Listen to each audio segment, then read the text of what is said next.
Hey everybody, this is Geneva of Geneva's Closet Talk Show, and we're out here, you silly. And I'm out here with my man, you Back, know him, y'all. Chad. What's going on? It's your boy, the Brown Messiah, and all that. Right, and then you got the thing on your head, got it on your head. Okay, now what is it called again? Kefir. It's called the who? Kefir. Okay, he got his kefir on and stuff. No, stop playing. This is part of our heritage, though. It is part of our heritage. On there, my fringes and whatnot.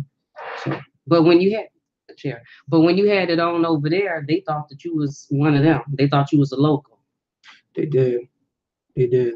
I was asked many times if I belong there or not. And I said, of course, people, all of this is mine. Oh, that's what you had said? You said that the whole thing was yours. But anyway, I had so much fun on our trip. We left. When did we leave? We left Sunday, Monday? No, but when did we leave to go over there? Did we leave on a Tuesday? We left Tuesday, September 4th.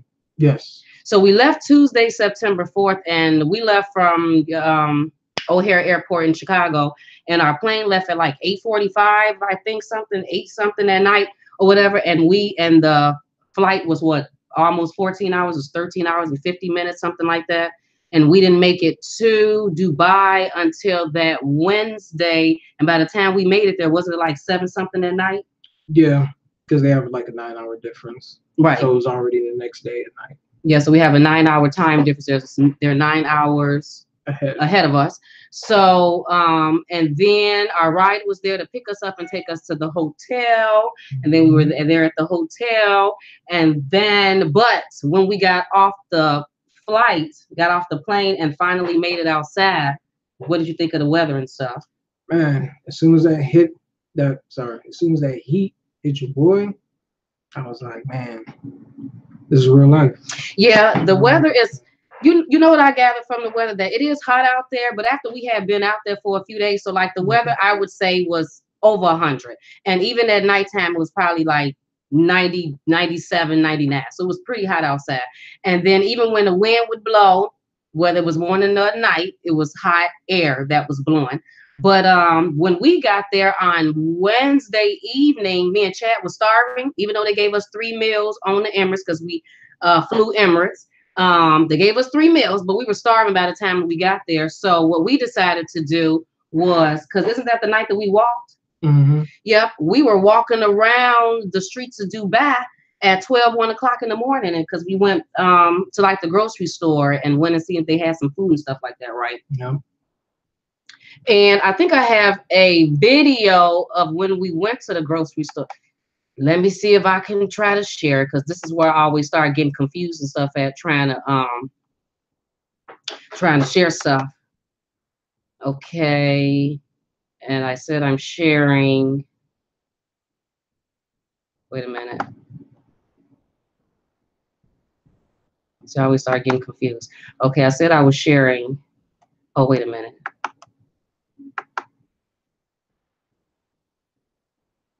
I'm over here. Okay, said I was going to share this.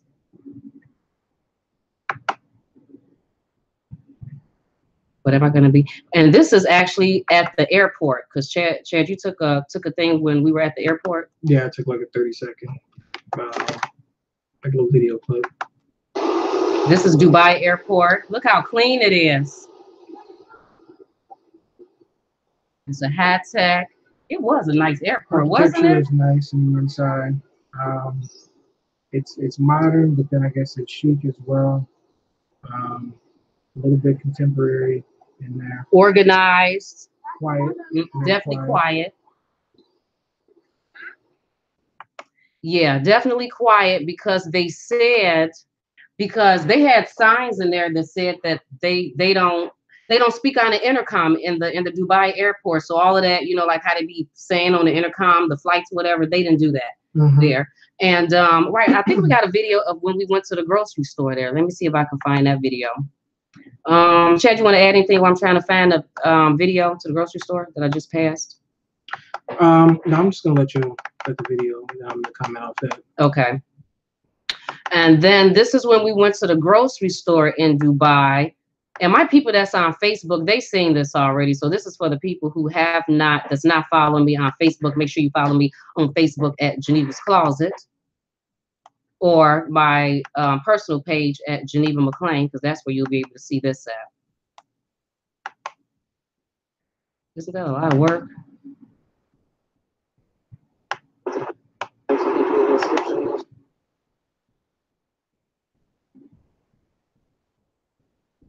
Can you hear it?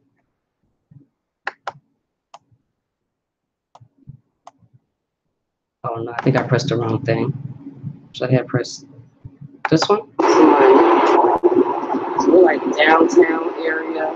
See, they got buses. I don't understand.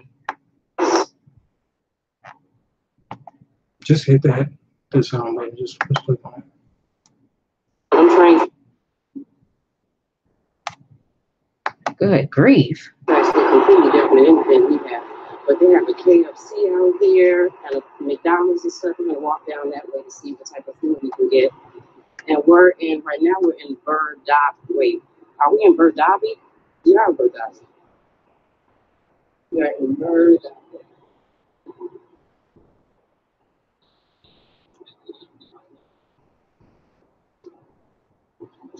Yeah, so as we were walking down the streets, 12 something at night. Yeah, it was about 12 in the morning. Wait, no, We felt completely 100% comfortable, felt safe, wasn't worried.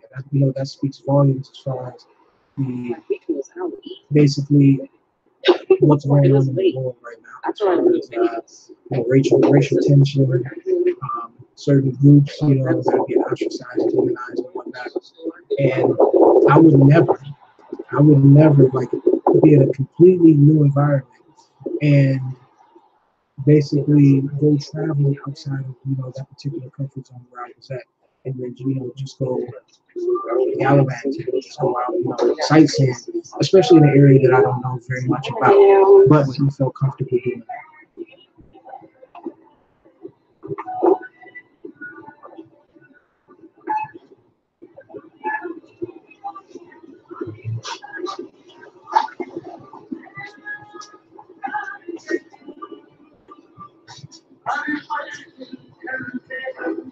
They playing that good music, ain't they?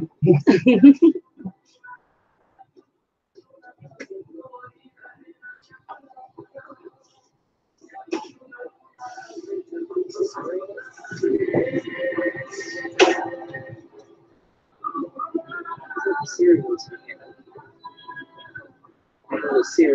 It's the cover. I'm about to get that on. Grab that album right quick. Are some of the same cereals, so we have some different, some of the same foods. A lot of it isn't. And this was just a small market, you know what I mean? So this is not a huge mega grocery store. Right, just a few blocks away. This is a small market, and you see how clean it is and how well organized it is. I mean, it's very clean and right, and how would have it in English and what would that be called?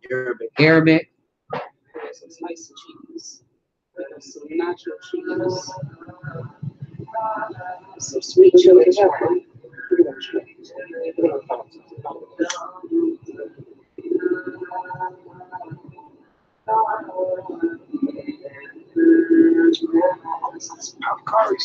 Sweat.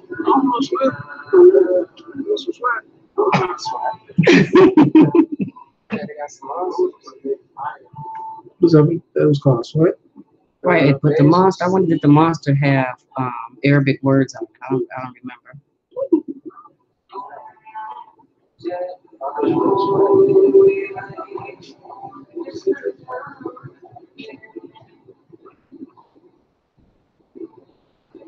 What's this?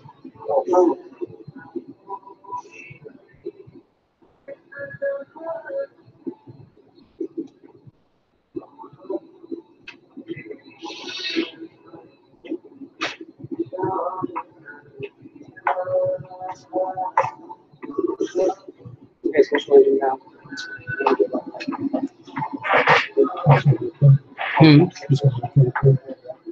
And then this is when me and Chad went to the safari. I was just doing like that. I'm just gonna whip all the videos up there. Just give them a couple of right. It's just easier. Like well, this one isn't that long. This is a fun one. So we were in the desert. We were in the desert. Sharjah. Sharjah.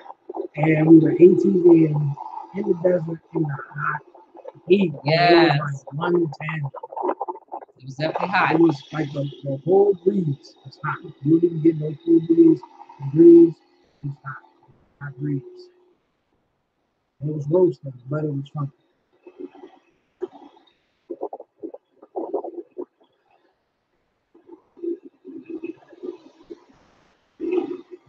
I thought I was doing something. I was doing something right there. Don't play games. Do not play.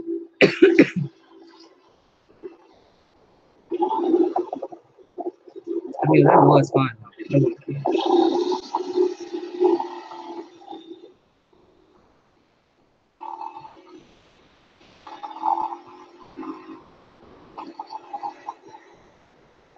I'll see you, boy.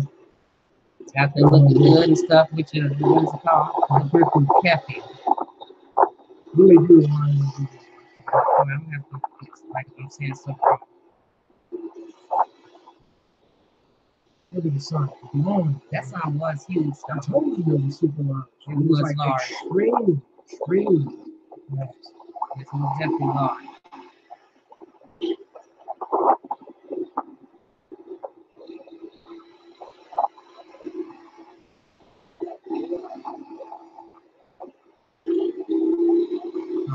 And then this is a little bit of in the morning. Wait, which one should I do? This one? This one. Of rush hour. I guess it would be called rush hour. I don't even think it's rush hour. Right, the kids going to school, and here go their school buses. These people got straight city buses. No one was into school buses. Everyone was taking their time. No one was rushing. So I guess it was rush hour, but not really in Dubai because everyone was just moving at their own pace. See, what a thing, and I left in there. I like to be able to just flow. Now I can't even flow. I made things complicated. But, and then while I try to figure out where the rest of the video's at. Did it stop?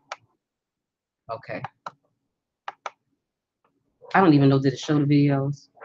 I don't even know now. Anyway, what you say? I hope I did too. I don't even know. But anyway, the trip was really fun. And so, Chad, just go ahead and say whatever you want to say on the trip. Because I feel like you're waiting on me to say something. But just go ahead. Go ahead. Because first of all, let me just go ahead with the whatever. Because first of all, I shouldn't even been trying to show videos. Every time I try to show video on YouTube, I have a difficult time.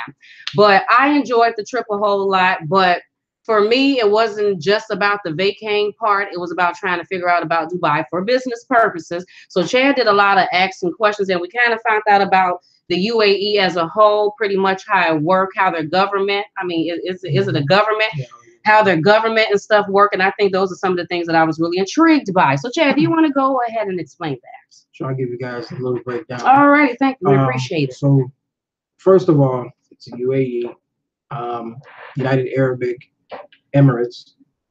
And basically it's comprised of 7 families, which are emirs, comprised of 7 different families that came together to make that particular country. The country is, 7 different, I don't remember the name of every one, but Dubai is one, Abu Dhabi is one, Sharjah is one, and there's 5 more remaining that are different emirates. Right. So you have that. The currency is dirhams. That's how you say it. Say it with me, Geneva. Dirhams. Thank you. You gotta roll the little dirhams. You know what I mean? So that's the currency. The currency conversion is basically for every US dollar, it's about 3.66 dirhams. So whenever you convert for every US dollar, it's 3.66 of theirs. So what was interesting to me, first and foremost, is how the UAE takes care of their citizens. They really have a mindset and a mentality to come together as their people, and they take care of their locals. They take care of their citizens. How? First and foremost, if you are a citizen of the UAE, they pay you, the government. Now this is the government. The government pays you 20,000 dirhams per month, which would be equivalent to about 5,560 some dollars, roughly around there in United States currency or US dollar. So about 5,000, 5,500, $5,600 a month. You get that just by being a citizen. So the government's paying that. Number one, that's number one. Number two is when you get married, the UAE, the government gives you a gift, which is basically equivalent to 75,000 US dollars. So that's also given to you when you get married. And then they also give you a home. And this is not like some, small, dilapidated, rinky-dink home off to the side. This is a real, like, villa-style house. I mean, 4 or 5 bedrooms, 4 or 5,000 square feet, somewhere around there. And that house is given to you. The only thing is you can't sell it, and you can't, try to make money off of it. That's for you, your wife, your children, children's children, so on and so forth. They don't pay any medical, dental, vision, all of that's covered by their government. And so that's why you see a economic presence with them. And that's why you see a certain type of mindset while no one's really rushing. No one's really, because the people don't really have to. UAE is comprised of basically 20,000, or actually, 20% of their population, which is roughly about 7.8 million people, a little under 8 million people, and 20% of that are locals. Locals. Now, citizens. Pay attention to this part, people. Pay attention to this part. 20% are citizens. The other percentage are all expats. So these are people that are coming over from Pakistan, East India, or Eastern Indian, Asian, and there's a small concentration of American people, which they said was roughly about 50,000. Did they? Yeah, 50,000. Okay, so 50,000 Americans in totality that actually reside in the UAE. With that being said, I asked the man, I said, how does the economy break down? Well, basically, the thing is with Dubai is that 30% of Dubai's economic wealth, or of their money, basically comes in by tourism. So 30% of the money that they make is all by tourism.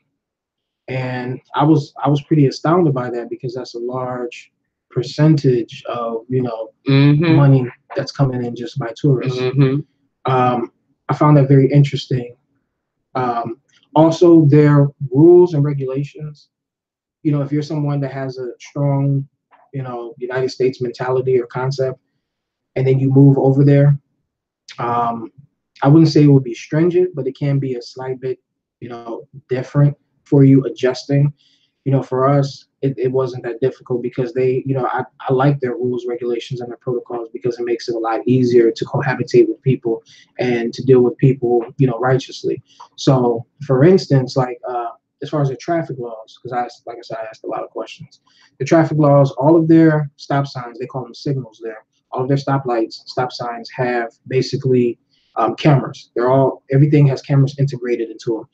There's cameras on the expressway and whatnot, so everything has digital cameras integrated in everything. So let's say if you were to run a red light, then basically what they would do is you'd have to pay a very substantial fee, and then they would impound your car. They would impound your car for anywhere from 30 to 90 days, sometimes more than that, based off of the infraction that you committed. So that's another way. So people don't want to go through that, obviously, so they don't, commit those type of infractions. Also, their speed limits. So it'll say 80 kilometers on the expressway. So it'll say like 80 kilometers, but then it'll say like 100 kilometers. Then it'll say up to 120. So you can do from 100 to 120 kilometers and have no problem. So they give you that, like, a little bit of a threshold to speed, but anything over, so if it's like 120, 121, 122, then you're going to get a ticket for that. So on the expressway, when we were going out from Dubai past Abu Dhabi to Sharjah, you seeing people like for the most part, all the people that I've seen in traffic were obeying the speed limits and all of the signals or signs, so to speak, and they weren't speeding. It's really, really clean.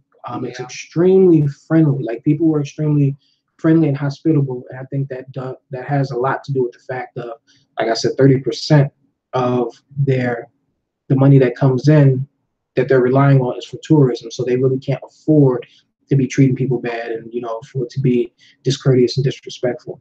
We had a very, very pleasant experience at our hotel. I mean, the staff couldn't have been better. They treated us really, really nice. And the staff consisted of what people?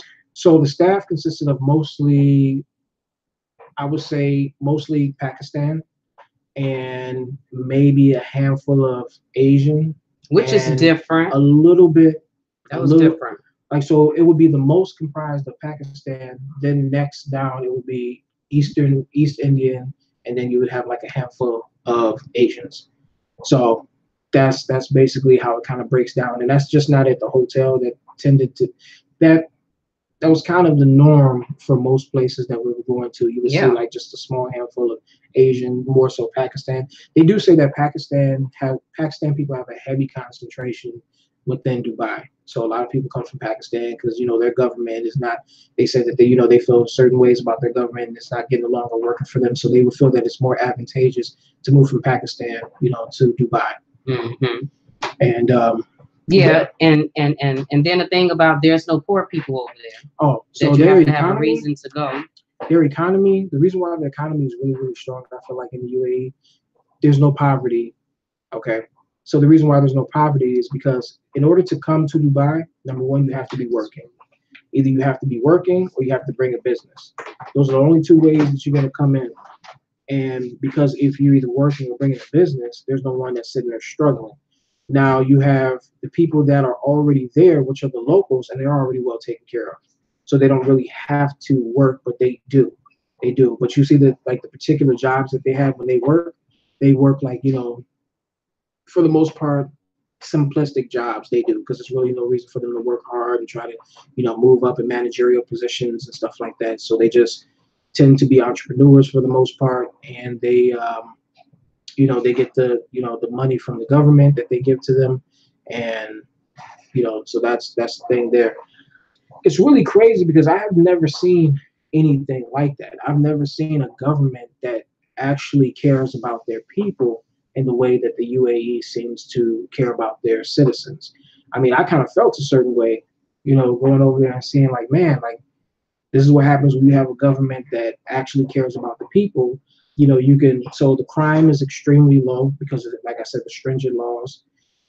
Another thing I was going to say is, so they have a police station. There's a police station, but the police are not driving around waiting for you to do something wrong and try to catch you with a seatbelt violation or some type of, you had your music too loud and stuff like that. Like, they're not doing that. The police, come out and they're taking pictures with the not the locals, but the tourists. They're taking pictures with the tourists. They have the Lamborghinis, Ferraris, Bentleys, Mercedes, Aston Martins and whatnot. So the police are not interested, I feel, in trying to catch people speeding and doing, committing infractions. They already have the cameras and whatnot for that.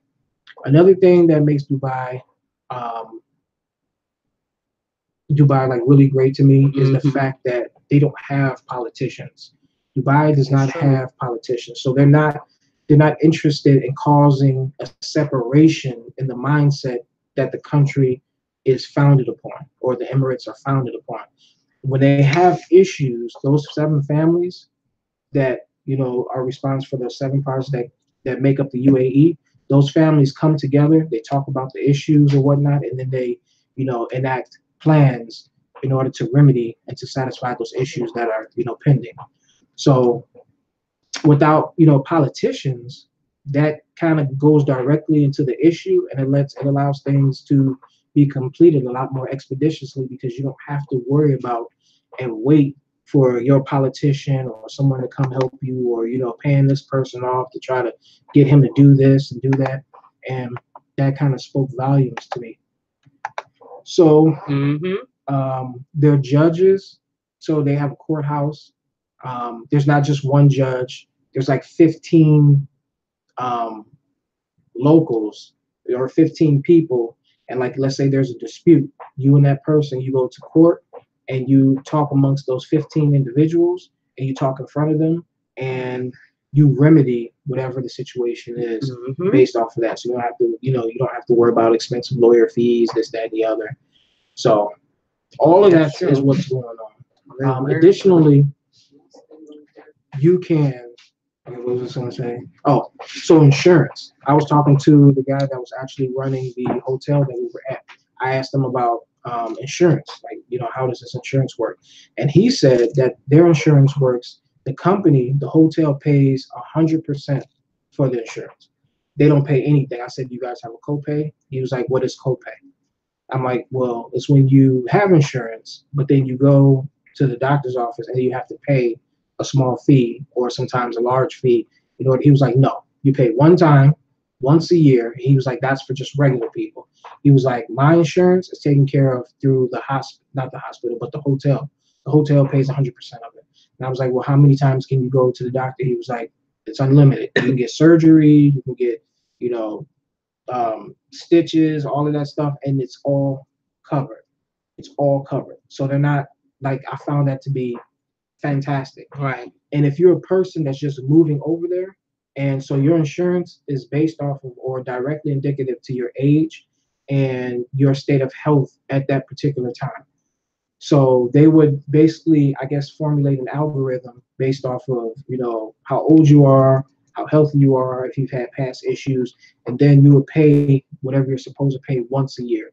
And he said for like one of the top tier plans, it would basically be around, he was saying, like, I think he said like 1,500 dirhams, which when I did the math, it equated to like $680 a year, versus in the United States, most people pay like, 30 to 35% of their paychecks and their income for insurance, just health, dental, and vision. So, I mean, when you look at how the U.S. is, and you look at how other countries treat their citizens, how they treat their people, I mean, it's like night and day. Like just by being a citizen in the UAE, they're going to take care of you to make sure that you're in a place economically to build wealth and to build for your children. And then they're keeping it all within, because another thing that I wanted to add, sorry guys, I feel like I'm rambling. I'm trying to just remember everything or most of the things that I was told. You can never, as an expat, you can never come over and be a citizen. They will never grant you citizenship. You can come over and invest. You can have extended visas. You can, once you set up business and set up shops, you can have it for 99 years. 99 years. You can stay there until you die. But no matter how long you're there, the UAE, as of right now, as of what I've been told since I was there, is not granting citizenship to anyone, because they do not want to take a chance of someone becoming a citizen and revolting or trying to, push a revolution against their government and their mentality and their way of thinking. Remember, this is a Muslim country, so they have, ethics and morals and, other things that the United States does not have. So they don't want any people just coming in, gaining citizenship, and changing the ideology and the concept and the mentality of the Emirati people. So, right. So when Chad said that, so again, that means that only the locals have citizenship. So the Pakistans, the people from India, the Americans, it doesn't matter how long you're there, they will never allow you to be a citizen, but you can work there and stuff. And then the locals, like, that was pretty interesting, us trying to figure out who was locals and who wasn't, because for the most part, you see people dressed in their regular clothes to Pakistan, and people from India, or whoever, they're dressed in their regular clothes. But just so off, just every once in a whatever, you'll see women, and you've seen them before, dressed with the all black and is covering their mouth and their eyes and is all the way down. Come to find out, those are the local women. And then you would see men, not all the men, but just some men would have on all white, have the white thing on their head, like all white with the white. Those were the local men. So then we kind of got an idea, oh, those are the locals. Now the local people, you have to treat them a certain way, right? I mean, you have to be careful with your attitude, because you just may be running into a local and I guess not know it. And then if you happen to treat them a certain way, like, can't you end up getting in trouble for that? Yeah. So like the police and whatnot, like when you're a local or like a citizen, because we almost feel like it's like a bloodline thing, isn't it? Yeah, because how they rule in their country is that they rule by family. So I don't want to mess, the man's name up, but I know it's the Maktoum family. Like his sons, when they grow up, they're gonna take over their father. So that's how they have ruling families. Somewhat of like a monarch system. But the police respect the locals. It's like the police work for. I mean, I guess being like a local is like walking around and basically being important. I mean, because you're a citizen of that country, and kind of like everybody is somewhat beneath them, without saying it like that. I don't want to make it sound a certain way, but it is to a certain extent. If you're a local, you're a citizen, people know there's a certain amount of respect that carries, and a certain amount of honor that carries by being a citizen and having, those privileges. It would be like, their privilege, like, some, particular people in the United States are. Right, because that's exactly what it is, as if they're privileged. Yeah. I mean, but we thought that was pretty cool, even about the whole 99 thing, that they will let you buy property and do all of that, but only up to 99 years. So then, so let's say I had a property out there, then I pass away, I can pass it on to my kids. And then, if the 99 years ain't up, my kids can pass it on to their kids. Hey, however they choose. But by the 99 mark, the UAE, they definitely checking to decide if they are going to let you stay or if they're going to pay you for your house. And the man said after 99 years, okay, so he said the buildings are only made to stand a certain amount of time, if I'm not mistaken. And he said after that 99-year mark, the contractors come in and they figure out if they're going to knock the buildings down or if they're going to leave them. So if they decide to knock them down, they're going to pay you out for them, and then they're going to knock the buildings down. Then you're going to have to find somewhere else to set up shop or something else to buy. If they decide to leave it there, then I guess you can extend, that time with those particular people or contractors. But yeah, but I just thought that was a good idea. I mean, because that part of it it's because the house only lasts, or the place only lasts for 99 years. I just think that's like, I mean, I don't know, because I wasn't in there when they was making the rules. But to me, it just sounded like that they just set a mark, just set a certain point that we're going to go in there and check on them. Like, we don't want this to go generation to generation to generation for them. And they done built them a whole thing in the UAE that's supposed to be ours. So we'll let you do your thing, and then we'll figure out if we want to let you keep it or not. I mean, I think I understand. That's brilliant. Hey, I mean, if 7 families came together. Can you believe that 7 families came together and came up with their own rules and stuff on how they were going to do their country, and they decided that their people, their bloodline, their people will be called locals, and they're going to treat their people in a certain way. But then again, they will invite other people from outside the UAE, right, to come in and help build the economy, start businesses, because, the UAE is trying to bring stuff in. So we'll do that, and we'll treat you all good too. But you will technically never be citizens, and we don't know if you're going to be able to really start anything rooted in the Dubai to keep on forever, because this is for us, our people. Now, Black people, can you imagine if they would have did that in Africa? Can you imagine that, and not allow other countries to come in there and take over their stuff, make sure that the leaders stuck together and cared about their African people? And cool, If you want to let people from the outside come in and build some things and work, that's all fine and dandy, but we're going to keep an eye on you because we ain't never about to let you come in at any point and take over because this is ours. Now, that's why when I heard that, what these people did, and, you know, and then they said that it's only about 15% of corruption in the UAE. I said, now that's amazing. Now, how come they couldn't have did that in Africa? You see, we just get no unity. I mean, if anything, it make you a little upset that our people couldn't do that for Africa. Hey, if anybody is from the Arabian Peninsula or Dubai or the UAE that's watching this right now, I completely and utterly respect how they have come together and how they are building their country. If I could have my own country, I would have did it the exact same. No, we're not Moroccan. Just like Dessalines, Jean-Jacques Dessalines in Haiti, you know, during the Haitian Revolution, and he tried to do the same thing. So if I could, I would do that because it's about, you got to protect your people and make sure the generations, you got to hold fast the generations of their children, the mothers and the fathers, you know, from generation to generation, and that should be like the most important thing. Yeah, other countries, other people can come over, you can move there, you can start a business, you can reap benefits, you can have shares and all that stuff, no problem. But at the very end of the day, this is about these people. This is about those people. So I completely and utterly respect that. Respect it. Like, you know, like their economy is and obviously it's working. People not struggling.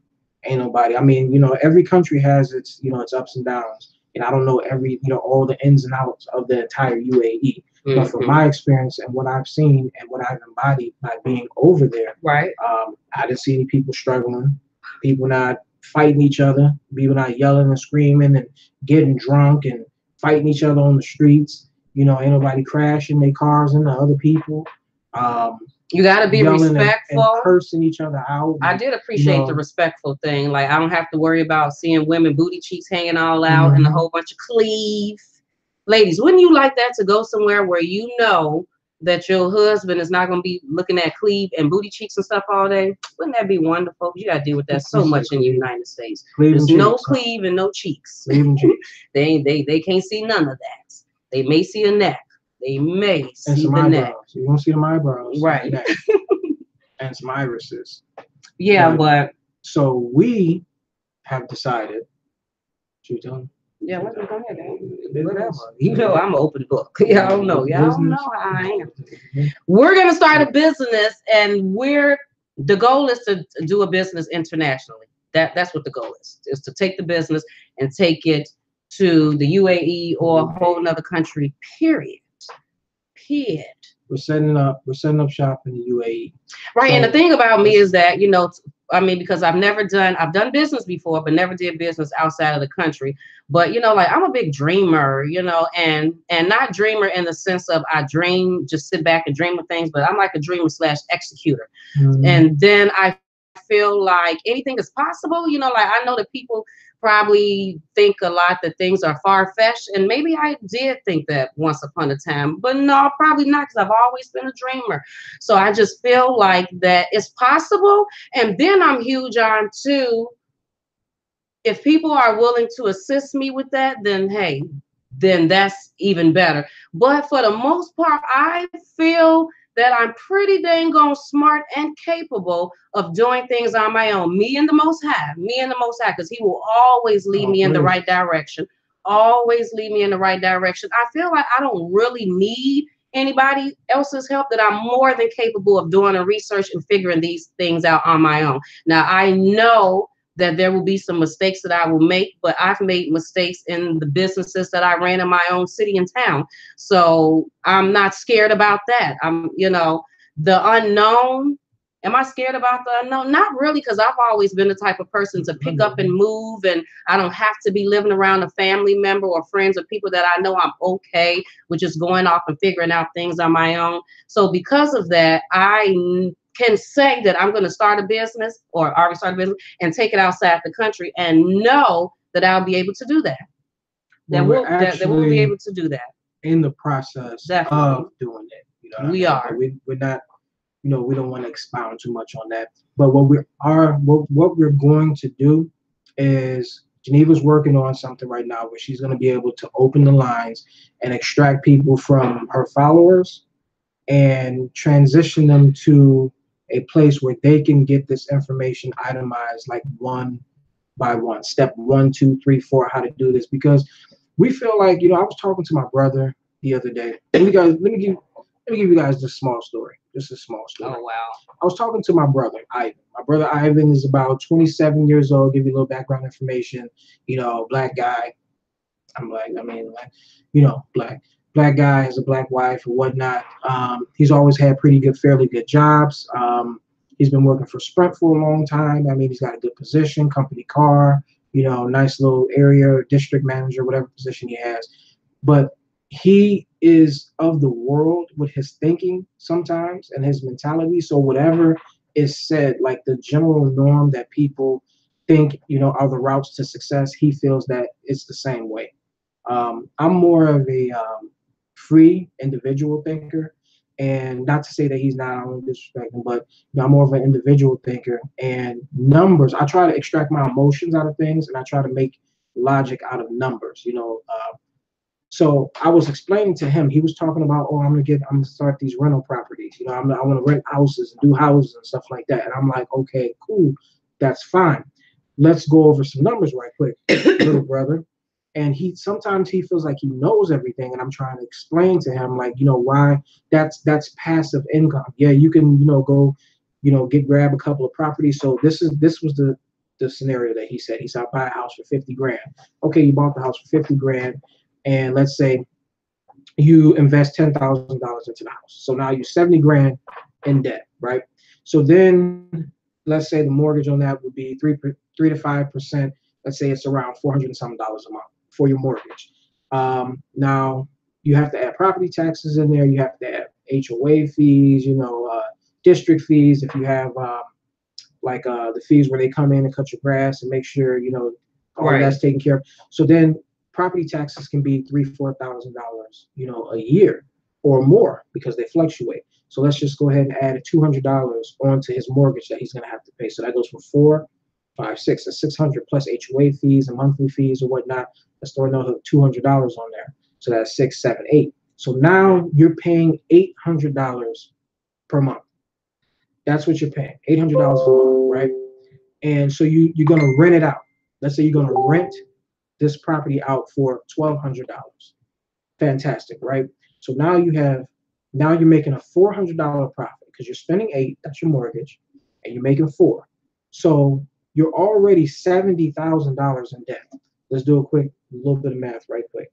So if you're making $400 per month, okay, and you're $70,000 in debt plus interest, and you're only making $400 per month, it's going to take you roughly 175 months or whatnot before you actually turn a profit. So yes, that $400 is coming in every month, but what about for the times that you have to repair things? You have to fix stuff. You can't find a tenant. You can't find, someone to rent, or they didn't damage something, or a water heater broke. So really that's passive income, and it's going to take you so long. You're going to receive return like 9 to 10 years it's going to take before you ever turn a profit. Because until you pay that $70,000 off, that's when you're going to see a profit. So you invested 70 grand to see $400 take home per month. I explained that to him. I was like, that's slow money. That's like, if I can understand if you try to do short sales, or we bought a house for 5 grand, invested 2,000 in it, and then rented it out for $800 a month, you see a return I think in 2 years. So that's what I was just trying to explain. Were you going to say something? Yeah, I think that somebody told him that. I think the difference between Chad and his brother is that his brother, which is younger than him, has what a lot of people have. He has the idea of getting married, having the children. He bought the house. He got the good job with the company car, but got a motorcycle. So now in terms of investment, He's thinking about getting some properties. I mean, like, who doesn't think of properties? I mean, even if you're renting and you think of your landlord and you know that your landlord got more than one property, you'd be like, yeah, they got properties. So we've always heard that having properties and being a landlord is a good thing. So he feels like that, you know, that's the next step, is to get him some properties and to franchise him something, a Subway, a Dunkin' Donuts, or something. And then, you know, so now he got an investment or something for his kids and his family. And for him, that will be his American dream. You know, make sure that that money is in the bank account. You know what I mean? Because you got to have the money in the bank. And then that is the American dream. That's why I like to say that success is different for everybody. Success really is different for everybody. But how me and Chad think, we actually think different. So, for instance, where his brother thinks that owning this house is everything because he owns the house, that's something. Excuse, let me interject briefly. He doesn't own what he's in the midst of owning. Right, that's what I was about to get into. I'm sorry. That's what I was about to get into. But our thing is that you don't really own the home because you're still paying on it. Because let something happen where you can't make 2, 3, 5, they finna snatch the home from you, and then you're gonna be put in debt. So they'll tell us that because you signing all that extra paperwork, and because you said before, like, it's a tad bit of an investment that you're paying, I guess, just because your mortgage tends to be cheaper than what the average person's rent is. So then they plan in your head that you own something. You don't own anything. That's why you got to pay the damn taxes on it, because if you don't pay the taxes won't they snatch it from you? So how the hell could you ever own? You never really even own the land. They say that you own the land. How the hell do you own the land? If you don't pay the taxes on the land, they're going to snatch it. The difference between me and the brother is, if I decide that I want to be done with this whole place, I can pick up and leave. And like you said, the only thing we probably going to have to deal with is not getting our deposit back. If he decides, or for whatever reason, if we couldn't pay, hey, deposit. If he can't pay and he decide, that's foreclosure. Debt. Foreclosure and debt, and your credit and stuff is all messed up. You know what I mean? The difference is that if the water heater breaks, I call the landlord, he can fix it. This is his house. I'm not paying no taxes or nothing. Like I told y'all before, I'm not even sure exactly where I want to live at to be sitting up there securing a spot anywhere. But him, if his water heater or electrical, he got to pay for that himself. But, you know, they'll tell us that you're a home. So I think that's the difference. Like, we don't think that, you know, like, I've never been big on car payments. Never. Matter of fact, let me just say this. I've never had a car payment because I've always just went right out and bought my cars. Why? Because the thought of making a car payment just be having me damn near hyperventilating and stuff, because it's just too much. I mean, with everything else that you got to take care of, then to be paying a $300, $400, $500 car payment and then paying the insurance. Now, don't get me wrong. There's times that I want a navigation and surround sounds in the car. I guess if it can have that, but I much rather just own my car and know that it's mine and I got the title to it, and I don't have to make these huge amount of payments and for years. That's the thing about it. If maybe you could get you a nice car, damn near brand new, and only pay on it for 12 months, but the fact that you're trying to lock me in a contract, oh, I'm gonna pass out, oh, for 2, 3 years. And the same thing with a home, oh, 30.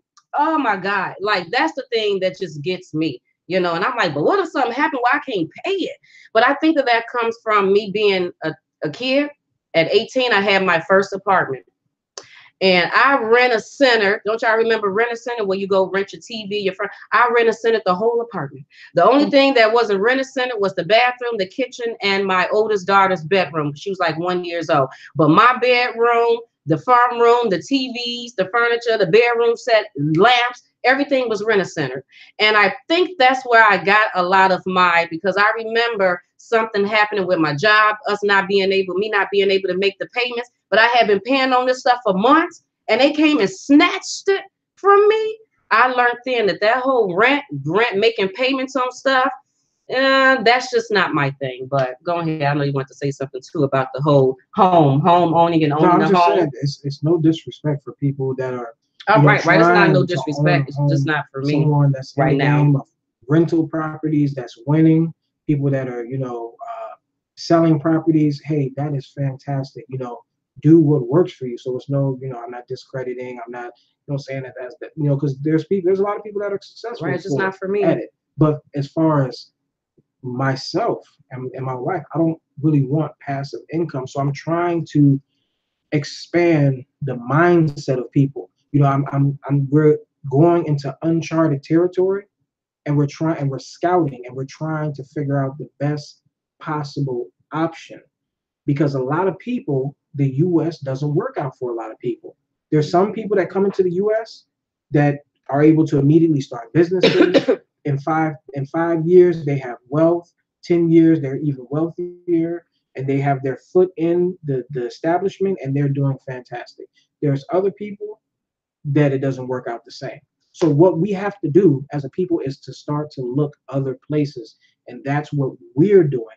And we're going to set up, or Geneva actually did set up a network where we can just filter out the people that want to learn, that want to basically understand what's going on, and to enrich their mindset and their mentality to think differently. To see something and be like, no, I could never do that. Oh No, no, that's, can't even say I don't even know how I would begin to start to do that.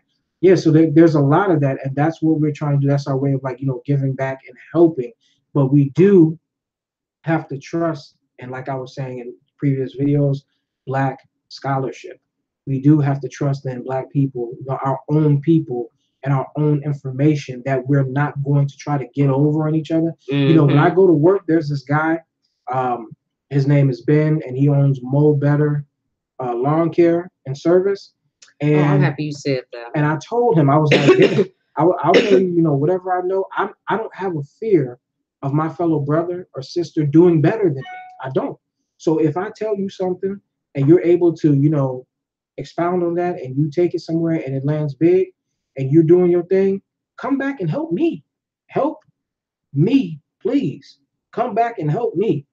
You know what I mean? So, like, if we have a mindset of, like, a togetherness, like, we're going to go out there, just like the Emirati people do, just like the UAE does. They came together for their own people. A lot of people come out from their country to other countries, and they come together within their own people. There's nothing wrong with that, coming together with your own people and figuring out something and establishing something. But everybody is so afraid that, oh, he might get something more than I have, or, I'm not shining as much as he is. And I'm afraid that, sometimes our own people, they'll act like they want to help you, but they only want to bring you up to a level that's underneath them. So as long as you're, like, you're a couple of levels below them, then they're fine with that. But they don't want to see you exceed what it is that they're doing, because then that makes them feel obscured and makes them feel depressed, and as if, they don't have any relevance, or they're invalid as a person. And that's the thing. People have to stop. Like, we have to stop. Just look around.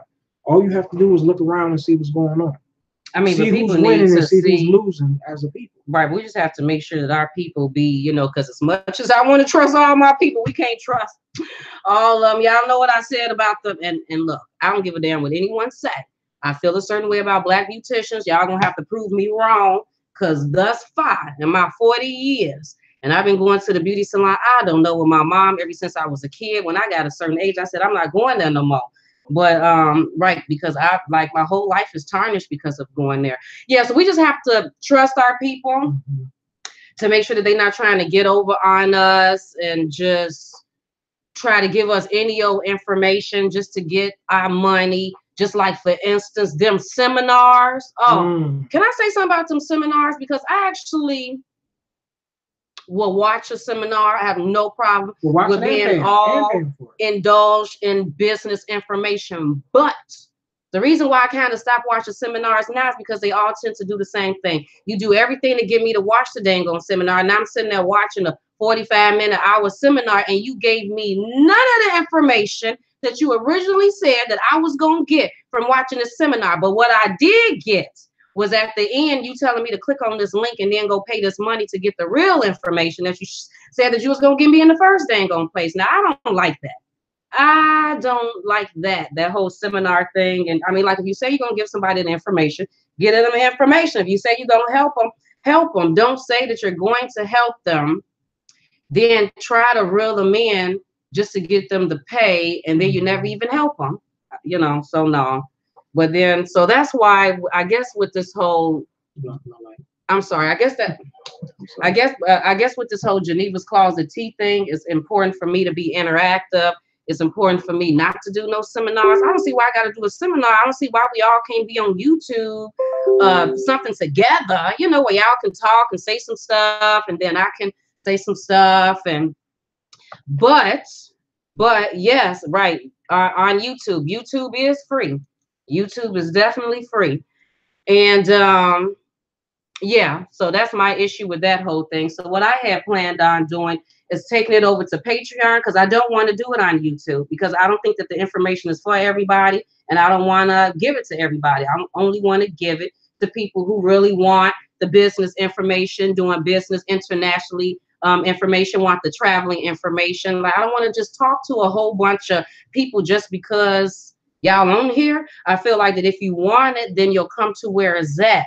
And then I will charge a price, only because I'm not doing it for myself, because I already know about the business. I'm already figuring out about the international business. If me and Chad get ready to travel again, I already know what to do as far as the travel. So I'm not doing it for myself. I'm doing it for the people who wants to know. And because I don't say anything about money any other times, I never say anything about money, because it's not about donating to Geneva's Closet. I don't need you to donate to me. I mean, you do it if you want to do it. Other than that, I set my page up to monetize. And if I'm not making any money from YouTube, that's only because I'm not pushing out the videos enough. So then that would be my own issue. So yeah, when I come on here and I talk to YouTube, I'm just talking to y'all just to be talking. But once I start talking about business and things to really better someone's life, and we getting off into that, and I'm going into detail, and y'all asking me questions, and I'm researching the stuff that you asked me just to make sure that I can give you the information that you need. Just like someone asked me about how to do childcare, you know, how to do a childcare business. So what did I do? I called my sister, because my sister is running her own home daycare, to make sure that she can come on here so she can talk and tell you step by step exactly what she did, what forms, how much it costs. Did she have to get a license for anything, or take any CPR classes? And what type of forms do she have? How did she get her parents? How is she marketing, advertising? You know what I mean? And I want her to give step by, you know, so that's me doing that, because if you want a home daycare, then get the home daycare.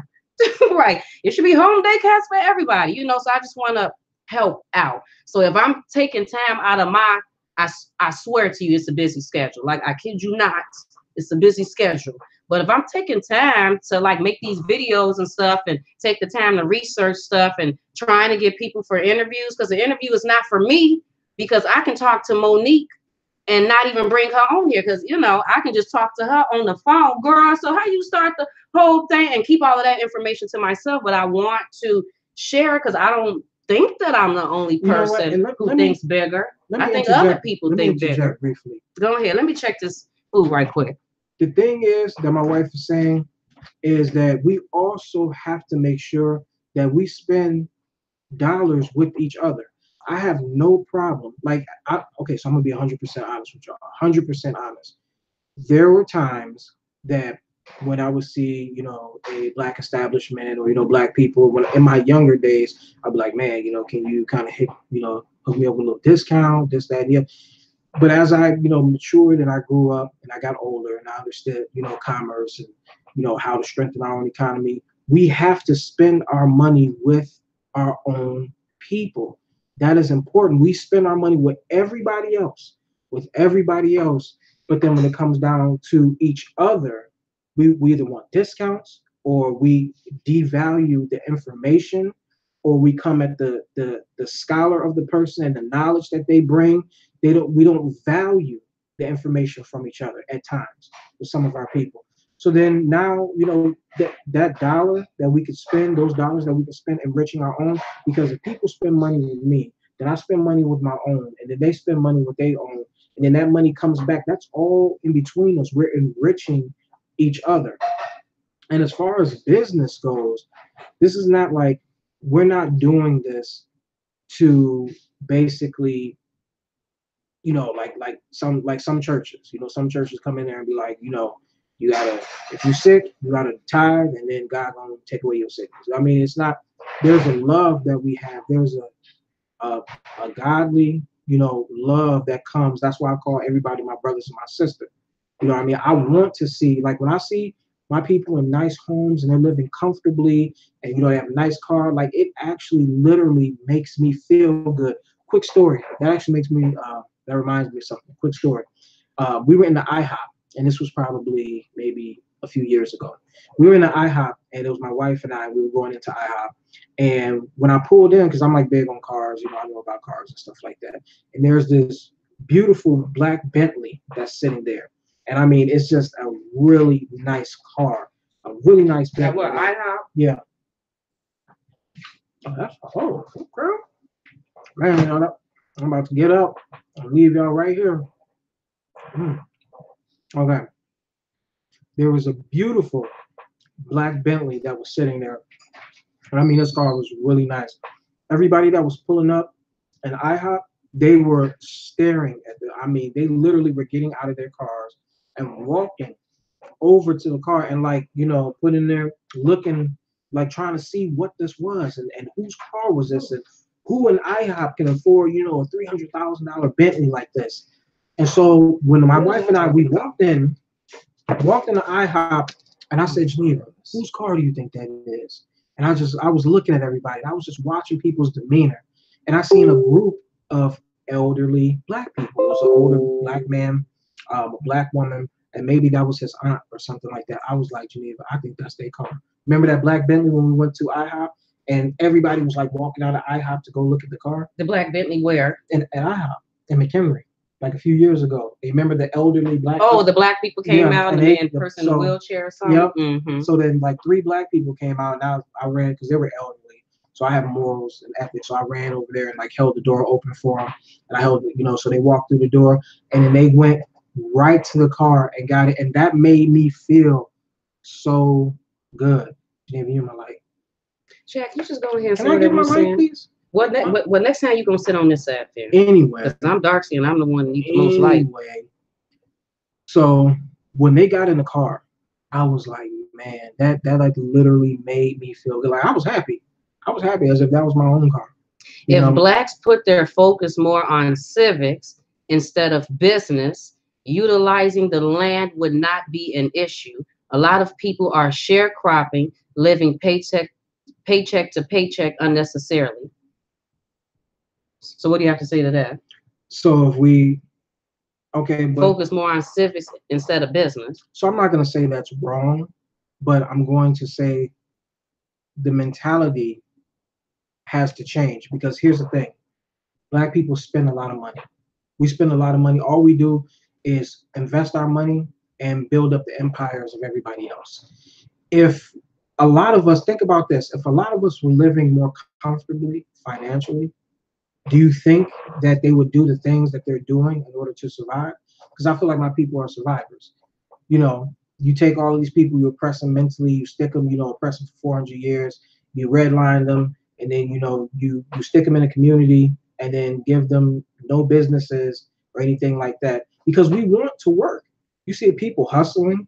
You see people that are like, trying to figure out stuff to sell. It may not always be drugs, but stuff to sell to make it. They'll work jobs and whatnot. But if you put any group of people, any nation of people, and you put them in a community together where the opportunity is low, then they're going to start looking at each other to survive.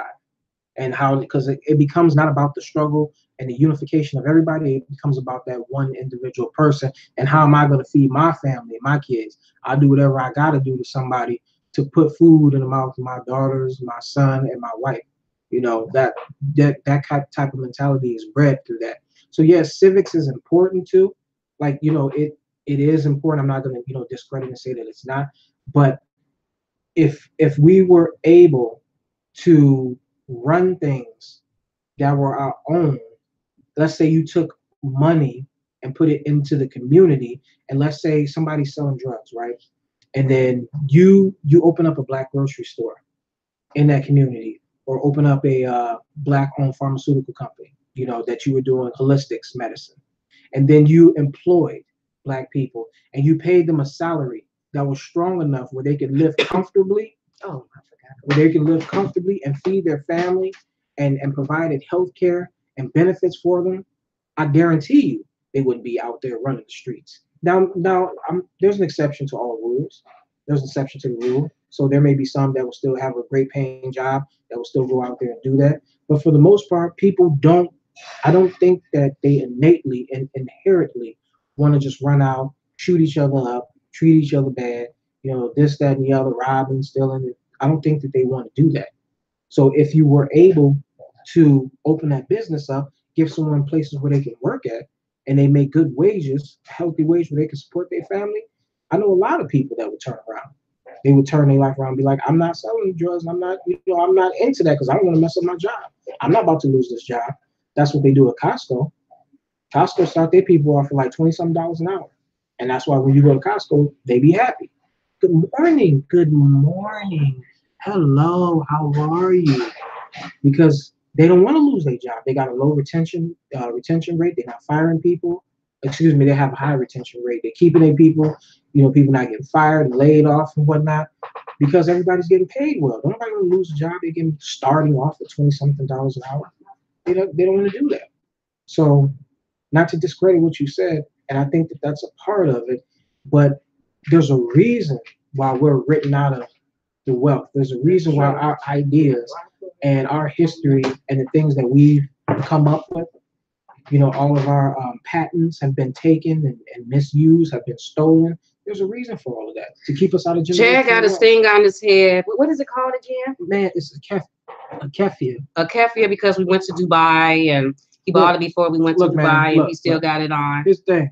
I was about to say something. Somebody asked, he was like, why he still got that on his head?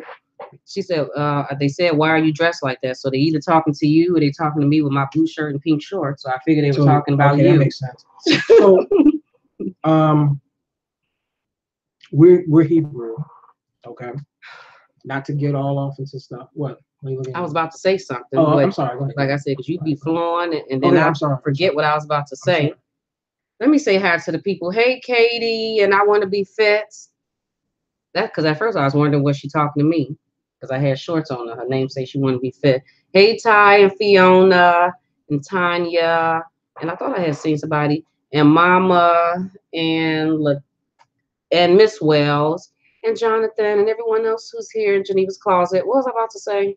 I forgot what I was about to say now. Just go ahead and say whatever. No, because I was saying something about Hebrew, and then you said you were about to say something. Why is it? Yeah, but I think I was going to say something earlier because I think the last thing I was talking about was business. So I don't even know how the conversation totally turns. I went in there to check on because she asked a question about civics, and then you said, "What do you have to say about that?" Right, but what were you saying right before civics? Because you were already talking about something different, wasn't you? Yeah, I was talking about the different mindset of my brother and myself, and that Black people need to come together and spend their money with each other. And trust in Black knowledge and Black understanding. Yeah, all right. I think that's what I was going to say about my whole thing with the whole Patreon thing. First of all, it took me, that's some tedious stuff, setting up that Patreon. I'm about done, tired of setting that whole thing up. And then I did the business Facebook page for people to be able to come over there to the business Facebook page on Geneva's Closet. I think it's called Geneva's Closet Tea. I haven't even started sending the link out so I can have all my business-minded traveling people over there. So if someone knows about a deal, someone asking about a business, maybe someone could chime in and give their 2 cents and information on it, so we can all just pretty much sit up there and talk. I actually enjoy when people, because I've been doing that today. I was definitely busy this morning just answering emails and sending stuff. And what I love doing is people asking me about their business or what should they do, and then me giving them advice or tips or pointers on what they should do. And I just try to make that stuff easy for myself because I'm not huge on typing everything, texting and all of that stuff. I would much rather talk it out. So sending audios to everybody. So I just want to let everyone know that if you're sending me emails and stuff asking me about your business, you're probably going to get an audio back. If I can find your Facebook page, I'll probably find your Facebook page, friend you, snoop around on your stuff to get an idea of what type of business or what you're trying to do anyway, and then send you a message over that audio because I'm not about to be typing out no whole bio to let you know what I feel like you should be doing with your business. But that's what I wanted to do, set up something where maybe everyone can go in there and kind of talk. Someone asks a question and I'm not busy, I can go in there and say, yeah, you can do this, you can do that. And no one is even paying for that. That's just absolutely free. But if I'm going super hard, then I feel like that, yes, I need to be compensated for. But this is also how I feel about it. If you decide to come on Patreon and deal with me as far as business and traveling and all the business tea and stuff that I can help you out with, and you don't feel like that you're getting what you're supposed to be getting, then I recommend that you complain about it. I recommend that you say, oh, hell no, I sat up there and paid my money. She said she was going to help me do this, and she gave me absolutely no information about that. I think you should, because I like to put like to tell if people not giving good services or not. But then if you do feel like that you paid your money and then I gave you the service and I helped you figure out this business, I mean, but then again, you got to remember that partially got to be yourself. I mean, because I can tell you all day long what to do, but if if your confidence level is not where it needs to be, then you can't blame me. You got to blame yourself for not actually doing it, because I know, because anything that I'm telling you to do is what I would do. If it was my business and I was trying to run it, it's exactly what I would do to try to get things done. And like I said, if I don't know, then I go ask someone else. Look, we'll figure this thing out, because we have to, because then what are you supposed to do then? Then I don't know who you would even go to who would honestly help you out figuring out things with your business authentically. Because, because that's what be hard. Everyone want to charge so much money for everything. People charging. What's the girl? Montgomery. What was she charging per seminar? I don't know. I think she charged like $1,500, and then it was just so sad because I was looking in the comments and I had seen somebody, and I can tell by the way that the person was saying it that they really wanted the opportunity, but they didn't have the $1,300. And they asked her in the comments. They said, "Can I pay half now and then pay the half whatever?" And people were buying this $1,300 thing from her, and she told her no. She said, if you wanted it bad enough, you would figure out a way. And I was like, whoa, that's $1,300, mama. $1,300. That's not like $100. And you like, no, I'm not finna. If you want it, you'll find a way. I mean, but $1,300. That's just a disconnect. I mean, but I had someone tell me back before I started Geneva's Closet, because I don't know if you ever done this before. You seen somebody doing something that you felt like you can do, and you sat back and you was like, I can do that.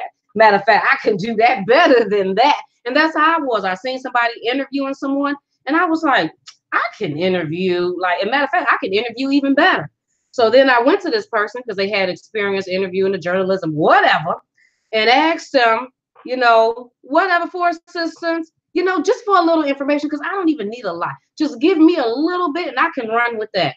This chick was charging like $500-$600 for journalism classes. What? Oh. $500-$600 for some journalism classes to learn how to do what? To ask questions. And good thing I didn't even pay for it, because all I did was sit back in the cut and watch what she was doing anyway. Her and some other people, and pretty much figured it out and figured out how to just call people and contact the celebrities on my own. I didn't even need to spend all my money like that, but that was just a talk. I mean, like I needed her to help me start it or get motivated to do it. It was just to interview people. She was charging $500-$600 for that. So nope, too much. That's disappointing. Right, because it make you feel bad, and because then they'll say that stuff like basically that you're not willing to invest in yourself. You don't want to invest. Making it right, and then they'll even throw some God stuff in there if they can, to really try to make you feel bad. Because I'm hearing stuff about business. I don't know, business, something that they put it with church. Business miracles and stuff. Something like business testimony. I was like, oh, wow. So now you're going to throw God in it, and, to really make a person feel bad. That's how they be hooking you. And I found that's just extremely, extremely sad. We got to get off of here soon. We don't be on here too long. Disheartening, because it's always, I get it. I understand that as Black people. Hey, Katie. We haven't done a good job with presenting information. You don't want to become bamboozled, hoodwinked, and pay your money and then have somebody just take that money and give you bare minimum, don't do anything. But I think that if it's done, hey, Renee, girl, if it's done out of love, really, if somebody really wants to see you do well, they're going to monitor and make sure that your service is complete and that you felt good about what you were receiving, and that things happen. My wife she's come on here and given so much information. you know, she's giving people, like they said, how do I get my passport? She was like, okay, so first thing you go do is you go get a money order. You take that to the library. The money order needs to be $115. Then she Googled the person's house and was like, well, if you 5 minutes up the road, you can go to this place and they'll do it for you. Then you go to Walgreens and get your picture. You got to probably take two pictures. Walgreens has it where you can take a picture and do the passport. And then you bring the money order and give it to the people, make a $25 one, and then you send it off, and then they send it back. And then once you get it, call me and let me know so I can make sure that you got it. You know what I mean? Like step by step, verbatim. But look, but you know what? Because something just told me to say this, so I just need to make sure that I say this. When I start putting the information out there about Patreon, I recommend that y'all kind of jump on it, because I'm going to kind of feel like this with the whole thing. I'm doing it to try to help people out who want to be helped out. But if I don't see a huge thing with it, then I'll be done. And then whatever I can do, I feel like this will probably be the best time to ask me all the questions and get whatever information out of me that you can, because I feel like I'm going to be really busy lately, coming up. I mean, like I really do, because I feel like I've been extremely busy now. So with the whole starting of the new business, I just feel like it's going to be a lot. And I don't know if I'm going to be able to fully dedicate my time to Patreon and answering people's stuff back for long months and months and months. I mean, like, I just don't know. And I don't want people to feel like they getting shortchanged, because I want to be able to give my all. So I feel like right now where I'm busy, yeah, but you know, I still have time, you know, like I can still make some time, sit some stuff down, and then, you know, that this will probably be the right time. But like I said, if I don't see huge whatever offer, I'm gonna be about done anyway. I'll be like, forget it. I'll just fully work on my thing. And I'm excited about Jamaica, because that is more business connections. That, I mean, that really is. So I'm looking forward to that, to talking to this lady and stuff that's actually running this Jamaica Fit trip, which is a Black woman who handles traveling. She does this every year. She owns her own travel agency, and it's a thriving travel agency. She actually, I think she works with some of the big venues, or a big venue that does concerts or something that celebrities go to. So this will be my first time meeting her in person, is when I go out there to Jamaica in the beginning of November. So I'm excited about that, because I feel like, well, I'm excited about that for a few business reasons, really a few business reasons, but to find out about traveling and stuff, so then I can let y'all know if she got some events, how she got her stuff started, if she know anything about some deals. I need to let y'all know, because y'all may need to know these things. Because someone just sent me an email, if I'm not mistaken. She sent me the email a few days ago, but she reminded me today that she wants to start a business where she's doing buses, getting people and putting people on buses for events and stuff. And I actually think that that's a good idea.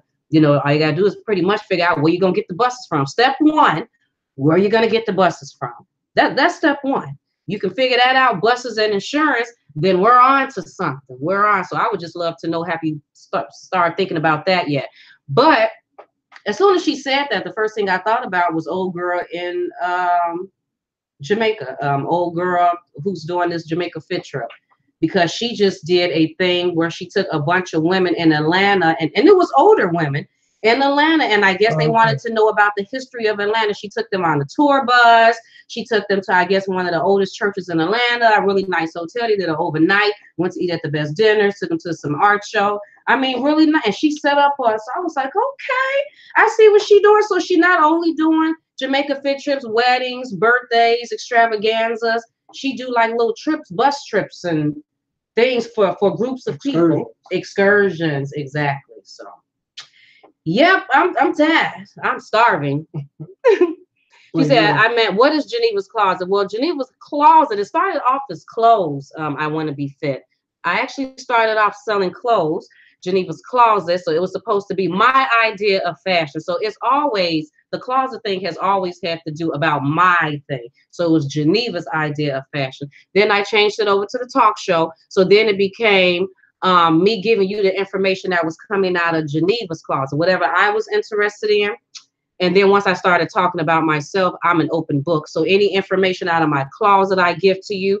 The reason why I'm starting my whole business, international travel thing, I'm calling it Geneva's Closet Tea, because over the past years, several years, I've gained a lot of information. And because I don't have because I don't have no friends, because I pretty much keep to myself, and because I kind of think differently, and because I think differently and do things differently, you know, my mind is kind of somewhere else on business and probably not where everyone else's is at that I kind of know of, then I keep to myself. So over this period of time, I've gained a lot of knowledge about things, but I don't really share it with anyone. We share with each other. Right. We really do just share with each other, kind of go back and forth with each other. But I have definitely had feelings of me wanting to give the information to other people, to let y'all know how I was able to start things and start the moving business with only $100 investment. And how did she do that and make her money double, triple? Point right here.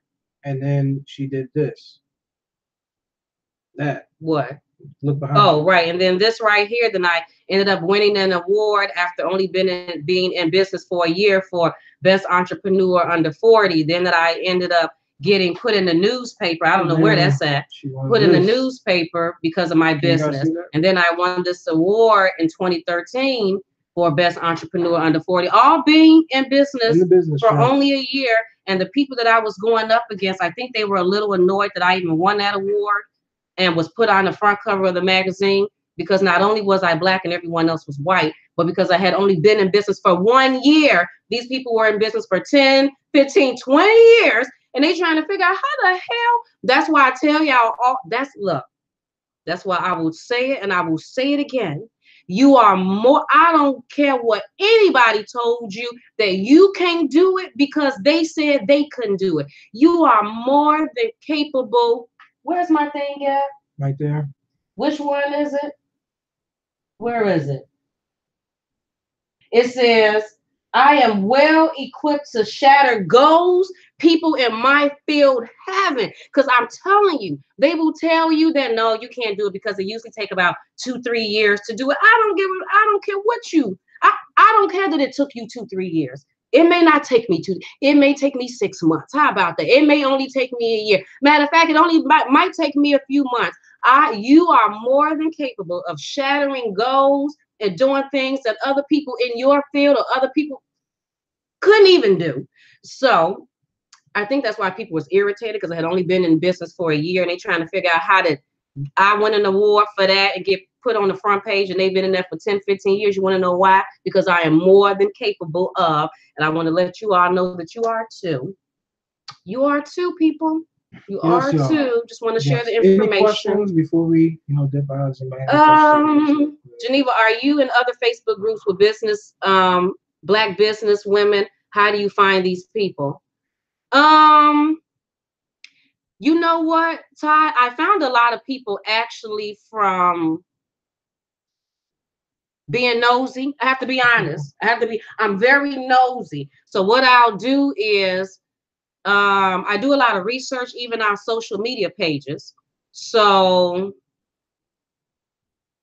for instance, I will go to Instagram and then I will go in the search menu and type in Black women entrepreneurs, and then click on it and then find all the Black women entrepreneurs that I'm interested in. And then I will scan over their pages. I will click their links if they have links in bios. And I do this with anybody, Facebook, Instagram, Twitter.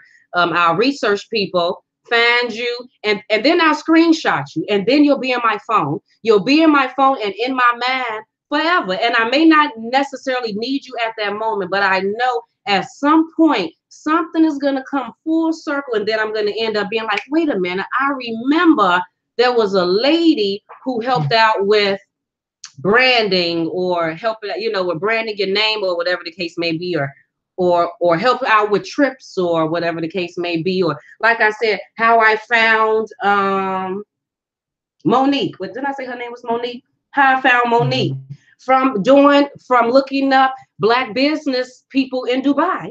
And because I'm into business, those are the things that I'm looking up. So where some people are looking up Cardi B or whatever, that's what I'm looking up. And Ty, for instance, like you do shirts. I don't know if you are on Instagram looking into that. Matter of fact, I don't even know. Let's say that you trying to figure out about your shirts international. I don't know if you ever went on Instagram, checked out other people that's selling shirts. Just check them out. Search for them in the Instagram search menu, okay? Find their sites. Find the bigger ones. who actually have a number and people are actually liking their stuff, and watch and see how they're advertising their stuff. Matter of fact, pay attention to the people who's buying it. You may be look. Sometimes you get people from snatching people from other people's customers. You can literally snatch other people's customers by screenshotting them, going to their page, checking out their page, seeing if they got an email, taking their email address, and because then you kind of get an idea of who paying. You like, okay, so this particular person actually have people that's paying for her service. So these are Black people that pay, because sometimes we get Black people who don't want to pay, but we trying to find the ones that pay. Okay, so this page actually have Black people that pay. Well, let me see, can I snatch some of these people over here and then bring them my way? So, that's how I do. And yes, I am following some Black business pages. I don't know, I'm just following business women in general. Or if not, then I screenshot everything and I just keep it in my phone. Keep it in my little Rolodex of information. Anything else on that? Nosy works, Ty. Nosy definitely works. Hey, DJ. DJ is here. DJ is in the building. DJ said, I just subscribed and I'm glad I did. I don't know why I do this, people. I don't even talk like that. I'm glad I did. Thank you, sister and brother, for being upbeat and positive. This is more of what we need to see. Tell it. Let us know. We need this. We need this information. We're just trying to share and drizzle it out. It out. Because haven't we been saying in that chat that we feel like the Most High want us to give information? Yeah, I mean, because we're sitting here collecting. Right, and not giving it to nobody. I don't have a lot of friends either. I got some people I study the scriptures with. They live in other states. Everybody don't be on the same page. But I'm trying to vibrate on a higher frequency, and I can't, it's either I'm bringing a person that's at a lower frequency, I'm bringing you up, because I'm not going to spend time or be around you if I'm not doing anything for a person.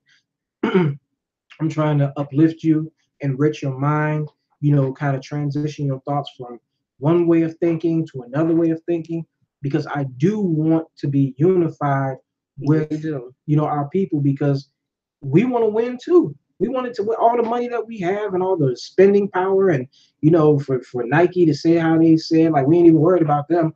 We know that Black people finna support us. Black people they gonna take care of Nike.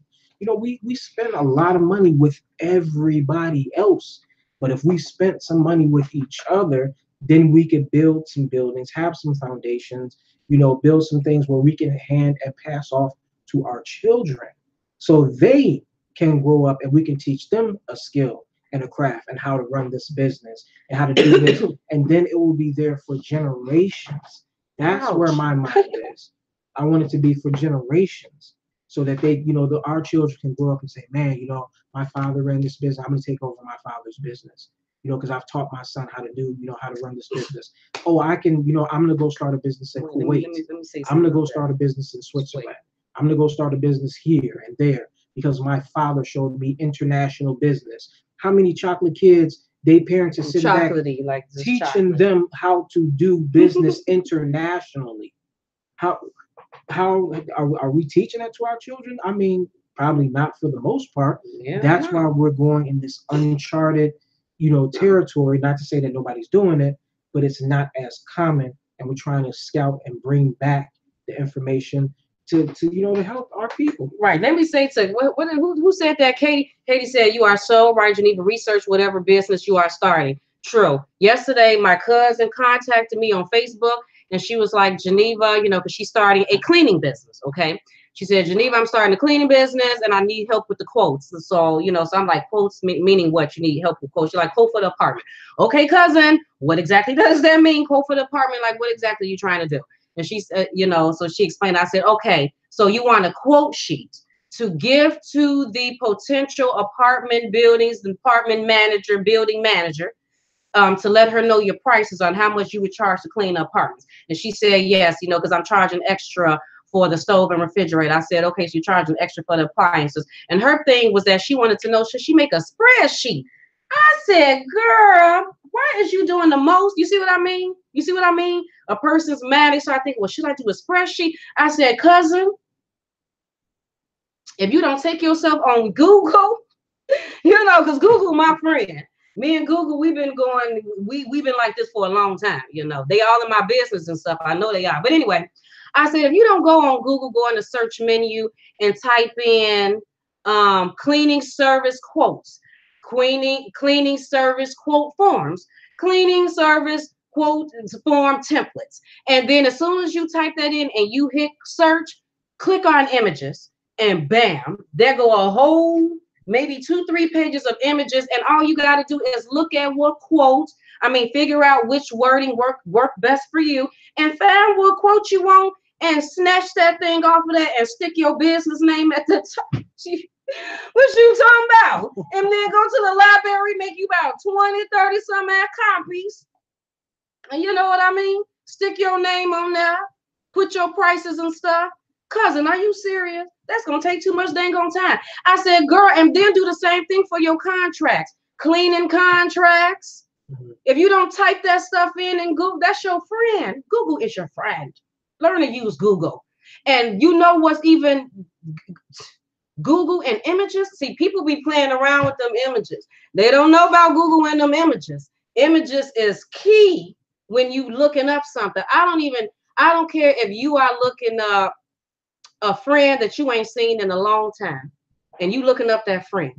Your first mind would tell you just to Google search the name. But I'm here to tell you that you should Google search the name. And if you know the city and the state that he's in and probably his age, type that in and hit images. Now, that don't mean that an image of him will pop up. But what I'm trying to say is there may be some closeness to maybe someone that he knows, maybe somewhere that he's been, maybe somewhere that this person has. You telling the trade. I'm just telling you that it's in images. It's in Google Images. Trade secrets. I'm telling you, people don't know that. I mean, I done found out so much information. I done found out people's whole lives by just Google searching and looking in images. And it didn't show a picture of them, but it gave a lot of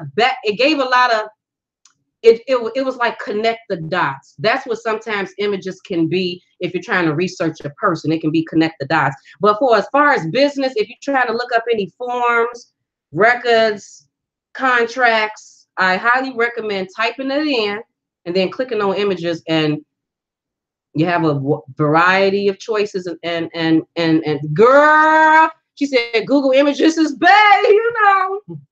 I love images. I would never leave images. Images ain't getting rid of me. So why don't you tell the people that are interested, you know, and going over to email you to send their contact information to email. As far as what? As far as like, you know, they're interested in like business. Oh yeah, if you're interested in business and you haven't already done so, because I've been responding back. Like I told you, you ain't gonna get nothing but an audio. Make sure you email me at genevascloset22@gmail.com, genevascloset22@gmail.com, and put your information in there, what business you're trying to start. And if you have any social media sites, put that in there too. Especially if you done already started the business, trying to start a business, whatever, put it in there. Because if you already got the business, or you're trying to start it, or you're just trying to figure out how to do your sales or whatever, 9 times out of 10, I probably will do some snooping anyway, just because I'm nosy. And then I will respond back, and it'll just sometimes be easier just to respond back on YouTube. I mean, on Facebook audio, because that's how I'll do it. I'll just go send you a Facebook audio message, or yeah, whatever I was about to say, because I'm super tired. I'm super tired. But yeah, just make sure you email me at genevascloset22.com, and I'll try to do what I can do to try to help you figure out your business. Geneva's Closet. You said that name is common and you'll be searching all day. I don't think that I will be searching all day. John Tavius Muhammad. So not John Tavius Johnson, John Tavius Lee, but John Tavius Muhammad. I don't think that would be difficult at all. As a matter of fact, if you want to test me on the weekend, I could. By the time we get down, about found you, your kid, the mama, the daddy, what school you went to, your city, state, and town, where you work at, you know, the last 4 digits of your social security. So no, but I think that you would be easy to find.